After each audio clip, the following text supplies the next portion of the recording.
Latest football news, engaging debates, and fascinating opinions. Pitchside talk on IO Radio.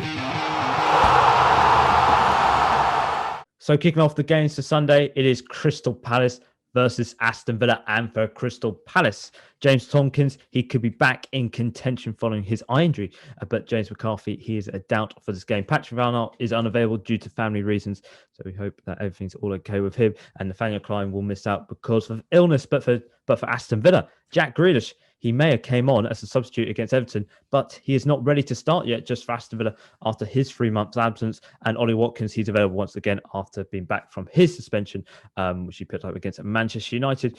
Piers here for Palace. They've only had, one win out of their last 5.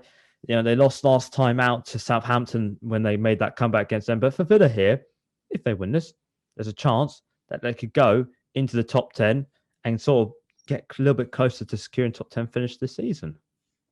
Yeah, it'll be an interesting game for both teams. Obviously, Palace, all they've really got to play for is that they want to sort of catch Wolves. I think they're just looking for this season to be over, to be honest. They've had so many problems and injuries, and, you know, not sure what's going to happen with players like Zaha. I know there's rumours that he's going to be going at the end of the season as usual. So, you know, there's a lot going on behind the scenes, I think, with Palace. So I think they're just looking forward to get over.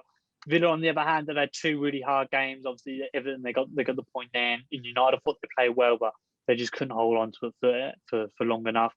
So I think it'll be an interesting game. Unfortunately, they can't get Grealish to start, but, you know, you don't want to rush him. Obviously, got a key player back. So I think Villa will get the win here, to be honest. I think they'll make it look easy.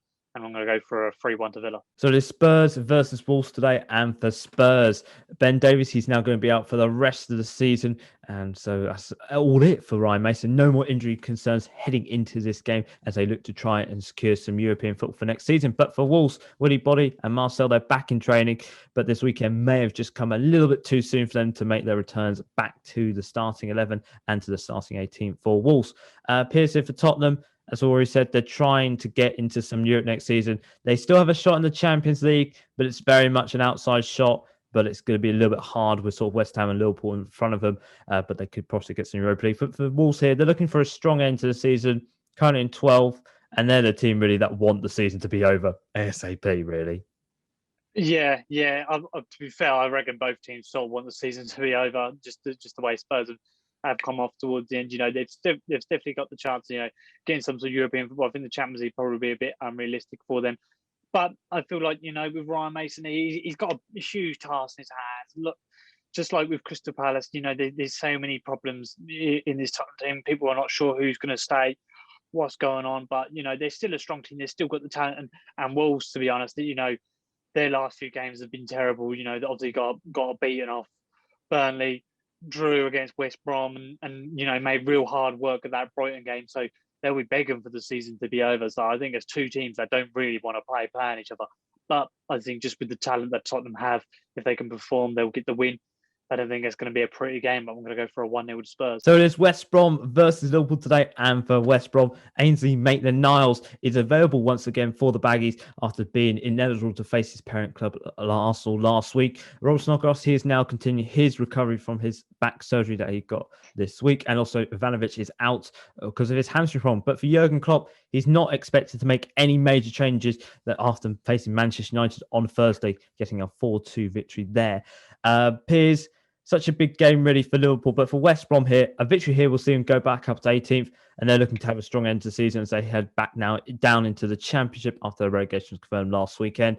But for Liverpool, it's such a big game for them. If they win this, they'll go 1 point behind Chelsea, and with Chelsea and Leicester playing each other, top 4 is well and truly on the cards here.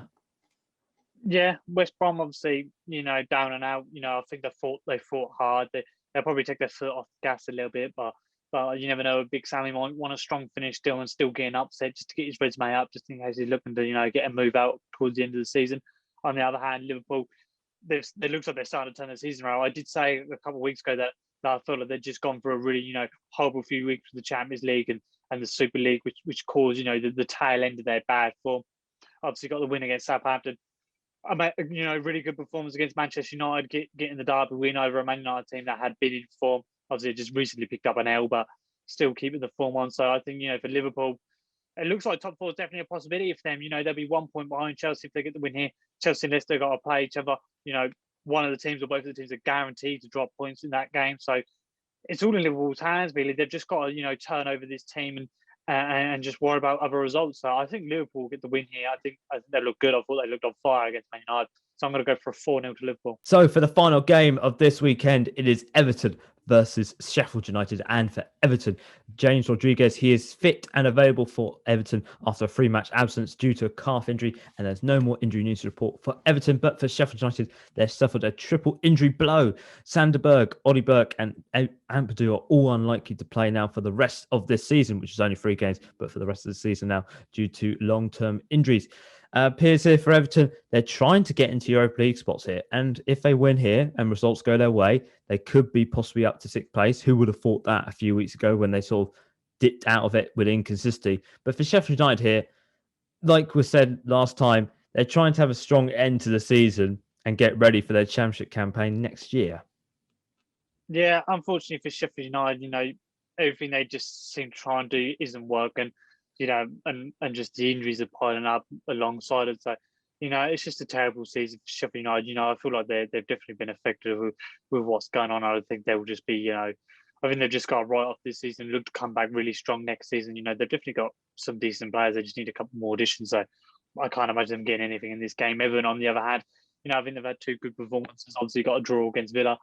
Couldn't get a win there, but got a good win over West Ham. Obviously, a team that have been causing trouble for everybody at the moment. So, I think West Ham will try and definitely solidify themselves for those Europa League spots, especially like you said after the run that they had recently, where they looked terrible after they got that win at Liverpool. So I think Everton will come back from the draw, get a nice little win, try and build some confidence, try and solidify themselves for the Europa League next year. And I'm going to go for a 2-0 to Everton.